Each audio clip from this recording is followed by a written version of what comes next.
And we're live.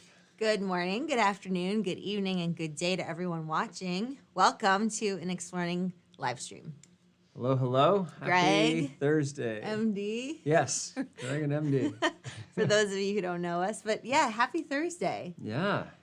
So it's beautiful out. Maybe, if you have time today, check out the gorgeous weather.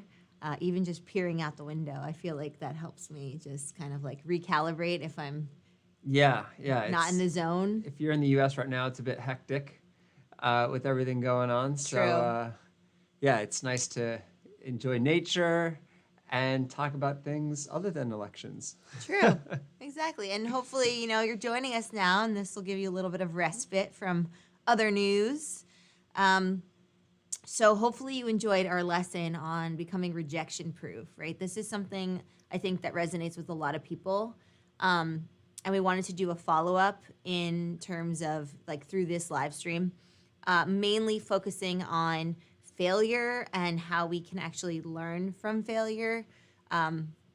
It sounds cliche, but this is actually something that, we use, right, in order to become better versions of ourselves, in order to get the outcomes we want in life, in order to, follow our dreams and have successes ultimately, right? Yeah, and, it might sound cliche to some, but I think certainly my experience in Asia was that failure was something to be avoided, right? That's true, yeah. And at all costs, really. And so... Because it looks like you're portrayed as like a weak person, right? Yeah, that you're flawed and that you're not worthy, not reliable, right? Failure is this something, again, to really avoid at all costs. And that, of course, can lead to some very risk-adverse behavior. Yeah, meaning like you're not taking any risks, you're sort of staying in the same place, the same industry without really growing and pushing yourself. Or same role in a job. Exactly, and that what it does is it sort of, that puts a damper on growth. Yeah. Right? Exactly. Yeah. So that's that's a perspective to keep in mind. And if this is something that you feel like you are trapped in, like the fear of failure, because of, not wanting to change or the fear of uncertainty, right? These are all somehow related. And if that feels like that resonates with you, then maybe it's time to pepper a little bit of, opportunities for failure almost, right? I mean, I'm going to go out on a limb and say that. Yeah, I mean, I think it ties in nicely to your lesson, right? Which was about essentially looking at rejection in a different way, right? Yeah, from a fresh perspective, a positive perspective. And I think that's very related to failure more broadly, right? A lot of people think of being rejected as them failing. Yeah. When in fact, as you point out in the video, it's really just a selection process and a mismatch of needs, right? Yeah. And when it comes to the sort of learning from that, you could call it a failure, but it's also a lesson, right? Yeah. And it teaches you a little bit more about yourself, a little bit more about the entity or person that rejected you, right? And it expands your understanding of the world. Definitely. Yeah. So it's an important lesson that we all need. I think we were both doing that same meditation that day, one of the days, and Deepak Chopra said something like, there is wisdom in uncertainty. Mm-hmm. And that, like, let's take a second to unpack that for a second. Like, I think a lot of the dissonance we feel about uncertainty, is that, and the fear of change is the fear of the unknown, right? That's why we like things, humans are resistant to change, right? It's just kind of, that's embedded in our DNA. And so in order to combat that, we really do have to, make an effort to fight it, right? Humans will always opt for the easy route, right? Easy, the most familiar, safest, the right? safest route. Yeah. And if you want to take an example with like something like exercise or weight training, right? It's so much easier not to do the exercise, not to, get the heart rate up, not to sweat. But when we do that, we feel really good and we see change and we see growth. But it's about getting over that hump and realizing that the fear of uncertainty, the fear of failure, the fear of the unknown, all of which are very similar, you know, has its way of kind of like deterring us from something that we could ultimately be successful in, right? So maybe you have a job opportunity in New Zealand. You don't have any contacts there. You don't have any, any familiarity about the culture. You've no ties whatsoever, but it's a great opportunity. But then you think, oh, well, with the moving, and then I have to do this, and then I have to, acclimate, and then, but it's like, well, maybe the universe is pointing you in that direction. Maybe this is something that you should really consider, right? And not fear the failure of what it might present. Well, yeah, that's what it is. It's a fear of failure that hasn't even happened yet, right? So, and there's nothing saying that you will fail, but it's because you're sort of putting yourself in this unfamiliar situation, you're exposing yourself to the possibility. If you're always doing the same thing over and over again, with a good degree of confidence that you're not going to fail because you've done it before. You know how to do it, and there's not going to be any surprises. As soon as you take yourself out of your comfort zone, you have a lot more surface area for failure, right? A lot of more unpredictabilities that can cause you to make mistakes, and you might not know how to address a certain situation, and for that reason alone, people tend to avoid it, right? But because of that, think of all the things these people could have done but didn't because of that fear, right? And the regret that comes out of that later, like, oh, if I had only, taken that, I wonder what would have happened if, right? What if I had taken that job offer in New Zealand at the time or whatever, right? But we were so afraid and resistant to change that. Yeah, and I find that we tend to, I can certainly speak for myself, we tend to exaggerate what the failure really means. Yeah. Right? Oh, yeah. It's so easy to just play that, like, dooming, not dooming, but, like, I just made up a word. But that, like, I'm thinking of doom scrolling, that's why. Yeah. That, like, scary scenario. That sense of doom. Yeah, the imposing sense of doom in our minds, just to, like, play it back and spin that narrative when, like you said, it's not even. Yeah, and I think that's actually a great exercise, right? When you find that you're okay, let me see how the phrase is. You feel uncomfortable doing something because of the fear of failure. When you experience something like that, a really good exercise is to ask yourself, okay, what does failure look like? Right? Let's play this out for a minute and say I do fail. What are the actual consequences? Right. And in most of the time, the consequences are something like, oh, I'll have to try again, or I'll have to go back to what I did before, or it'll be a little bit embarrassing. Right. Very, very rarely is it my life will completely change in a terrible way, right? And there are situations where that is true, in which case maybe you don't take the risk. But in most cases, it's really just maybe brief embarrassment, brief discomfort.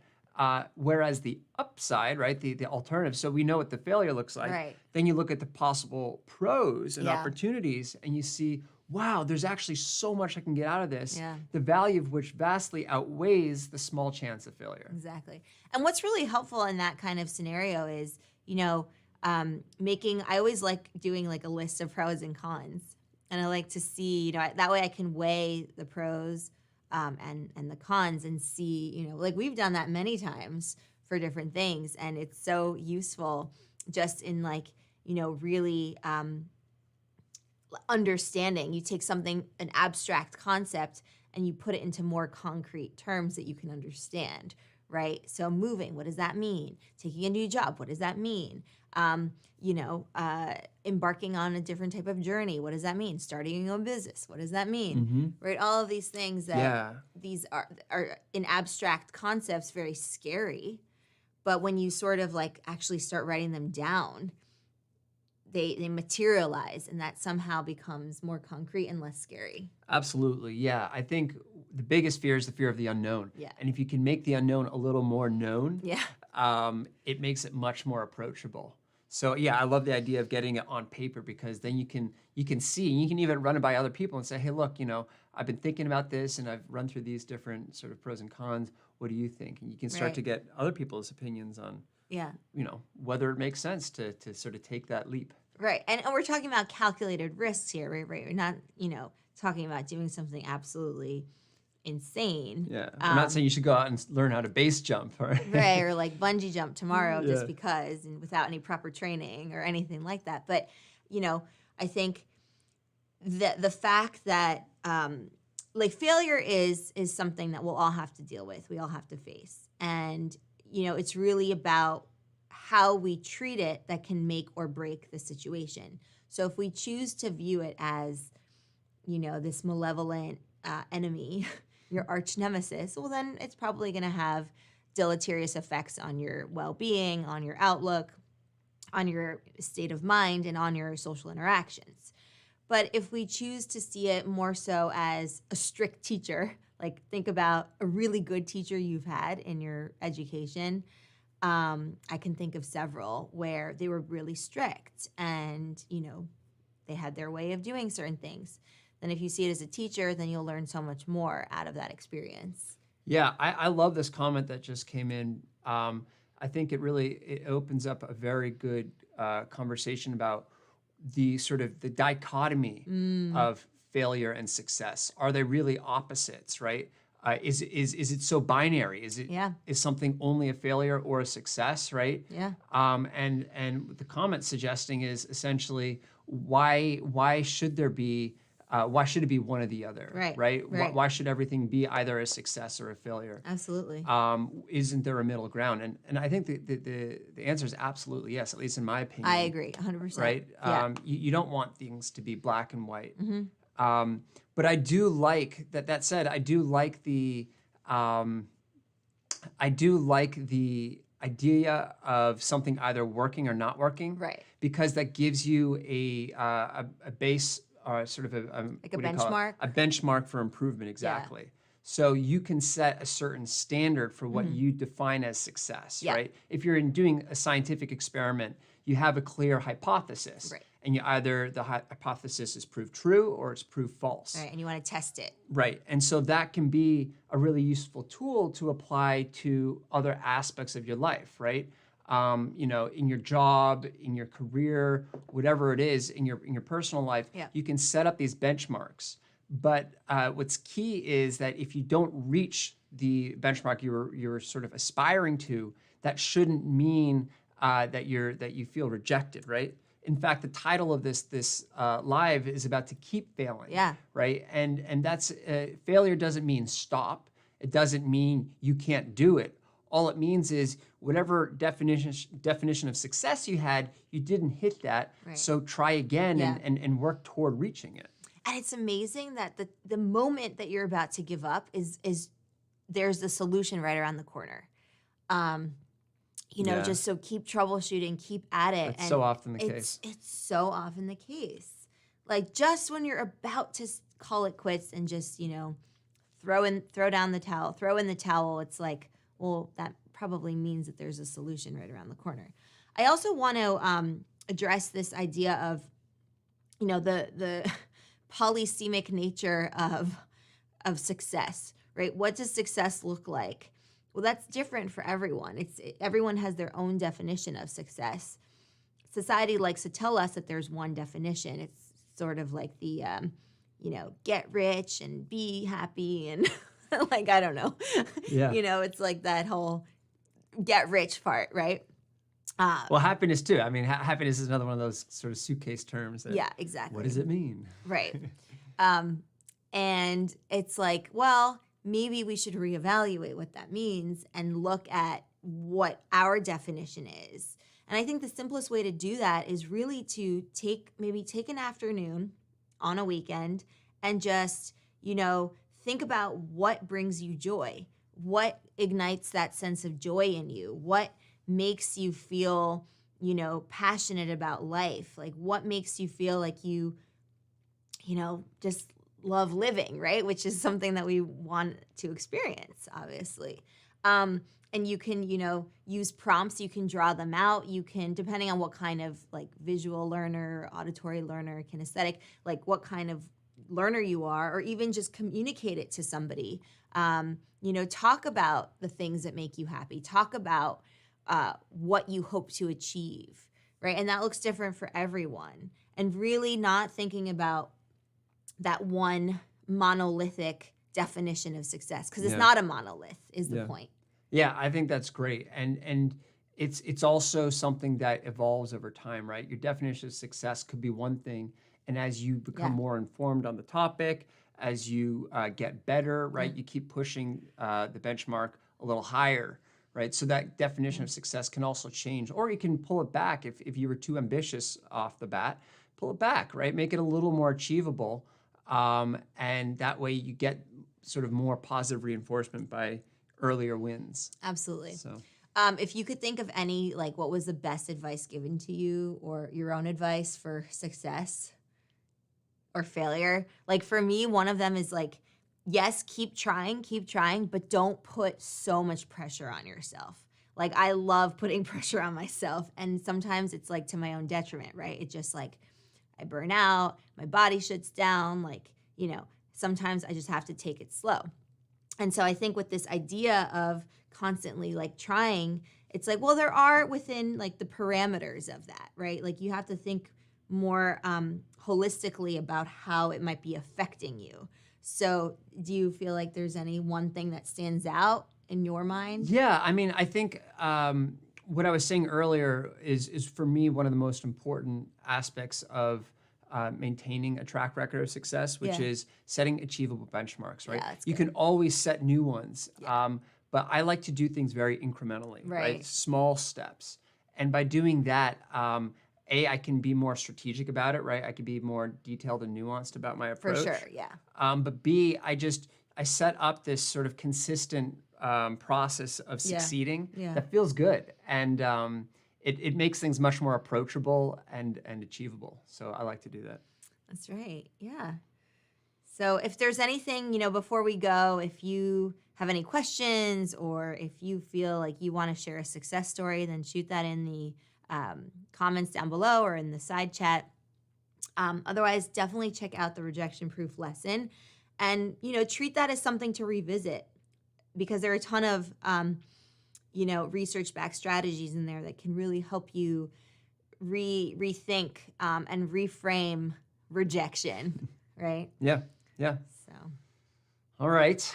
Well, we're at time here. all right. But thanks for joining us. Yes. Yeah, hopefully this was helpful in sort of thinking about the concept of rejection, failure, and more positive ways to view it. Exactly. It's a deep topic, and there's obviously a lot of different sort of approaches you can take. So we look forward to hearing your opinions on the matter. We will definitely, we can add to it. If there's anything that we can help with, on this topic, then feel free to, ask that. And we can always make another lesson and a live stream about it. Absolutely. So we're here for you. And, we love chatting with you. I think one more before we go. Okay. How to gain energy from a huge failure, or for a better try with a greater perseverance once more. Okay. Well, we'll save that one for next time. And we can also comment below. Yeah, if other people have opinions on that, definitely weigh in, and we'll get to it. All right. All right. Thank you so much for joining us. We will see you next time.